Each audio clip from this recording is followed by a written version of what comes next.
You're watching the unboxing and disassembly of the SecuX Stone W20 crypto hardware wallet.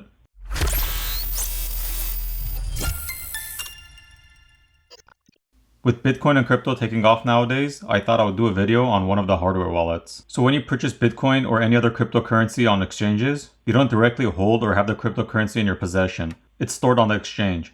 Now there have been exchanges which have been hacked before and people's Bitcoin or cryptocurrencies were stolen or lost. It's always best to try and use a reputable exchange. However, it's even safer to have a hardware wallet where you can transfer your cryptocurrency and keep it yourself off the exchange. At the end of the day, it pretty much comes down to your plans. If you plan on having a trading portfolio, then you would need to keep your crypto on the exchange. But if you're planning on keeping your cryptocurrency for long term or plan on sitting on it for a while, that's when you would look into keeping it on a hardware wallet. Now, even though hardware wallets are a safer storage option, they're not always the best option for some people. If you're someone who has bad memory or often misplaces or forgets where they place their stuff, then this would probably pose a greater risk than just keeping it on the exchange. Because if you forget where you kept your hardware wallet or lost it, and you forget your encryption key or can't find where you kept your backup of your encryption key, then you'd lose access to your cryptocurrency and you would not be able to recover it. So moving on to the unboxing, this is the Stone W20 by SecuX. Now they claim to be the best cross-platform hardware wallet, and it's also integrated with an Infineon CCEAL5 Plus certified secure element chip. It also supports buying crypto via Coinify. Alright, let's go ahead and take it out of the box.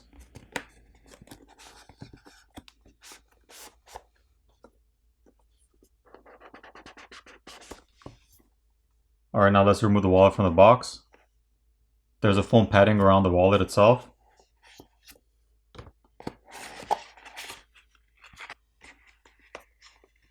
There's a nice suede feeling pouch inside.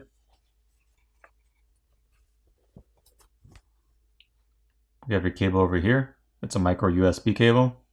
And we have the getting started guide. We also have a recovery sheet. Another one. And there's also a read me first directions.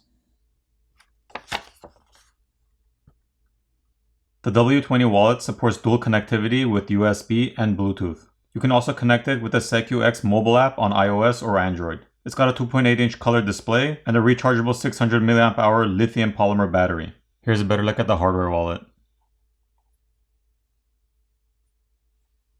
Let's go ahead and remove the sticker over here. There's tape. The micro USB port's located on the bottom. And you have the power button on the side.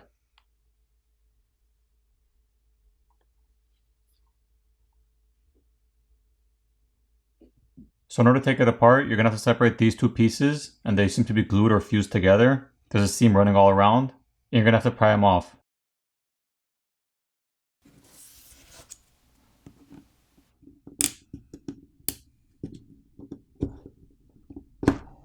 Once you pry these two pieces apart, you can pretty much see they made it in a way that it's not user repairable. So you're basically breaking one piece off the other, and if you want to put it back together, you're going to have to apply some sort of glue or super glue, something like that. So you have your battery over here, and you have two connectors over here, both of which have glue on them. So again, they pretty much made this somewhat of a permanent thing. You'd have to basically pry off the glue to be able to disconnect the lock on each of the connectors, so you can remove the flex cables off of them. You have your battery connector over here, and the battery seems to be replaceable after obviously you break the housing off. And you have two Phillips screws over here, holding on the board to the front housing. Once we take off those screws, we can lift up the board. And you can see the other side. Now the battery is held onto the back of the screen with some adhesive, so you just have to heat it up and pry it off. As far as the screen goes, on the front, it's also held on with adhesive around the edges. So all you have to do is just apply some heat, and then you can get a pry tool and run it along the edges and separate the screen from the housing.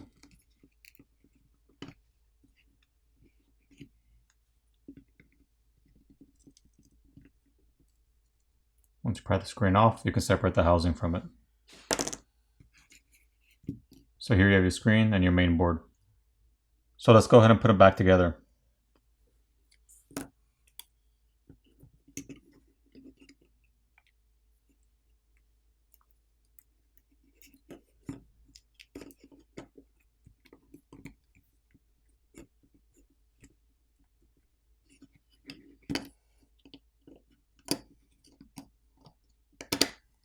Once we've got the screws in, let's apply some crazy glue around the edges, and then let's put the back cover back over.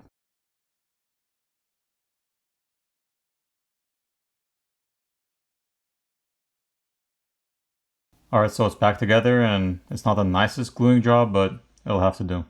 Let's go ahead and power it on. There you go. So overall, it's a very nice looking hardware wallet. It is pretty sturdy and has a large display. However, it's not user repairable. It would have been nice if you had some screws on the back or somewhere you could unscrew and take the housing apart, compared to having to break it open. So if you ever damaged or broke it, you'd probably have to buy a new one. And it's not really that expensive, so in my opinion, if you broke it, it's just best to buy a new one. If you plan on purchasing one of the SecuX hardware wallets, I have a few discount links in the description. I hope you guys enjoyed the video, and I'll see you guys next time.